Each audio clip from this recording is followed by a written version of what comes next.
اس طرح کے سارے ٹاپکس کو اللہ تعالیٰ نے ایک چھوٹی سی صورت میں بیان کیا ہے، سورۃ الحجرات کے اندر۔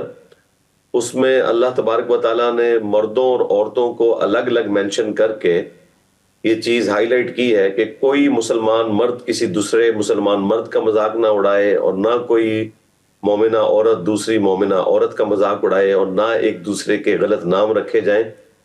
اور پھر اللہ تعالیٰ نے اس پہ فتویٰ دیا کہ ایمان لانے کے بعد سب سے بری چیز یہ ہے کہ کوئی شخص فسوق میں یعنی گناہ کبیرہ میں مبتلا ہو جائے، تو بالکل اسے گناہ کبیرہ کہا گیا ہے۔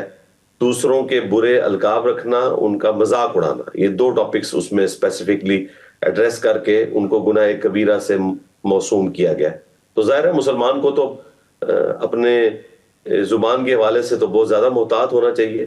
بخاری مسلم میں حدیث ہے، جو مجھے اپنی زبان اور شرمگاہ کی حفاظت کی گارنٹی دے دے، میں اسے جنت کی ضمانت دیتا ہوں۔ ایک اور حدیث ہے بخاری و مسلم میں، نبی اسلام نے فرمایا کہ مسلمان وہ ہے جس کی زبان اور ہاتھ سے دوسرے مسلمان جو ہے وہ محفوظ رہیں۔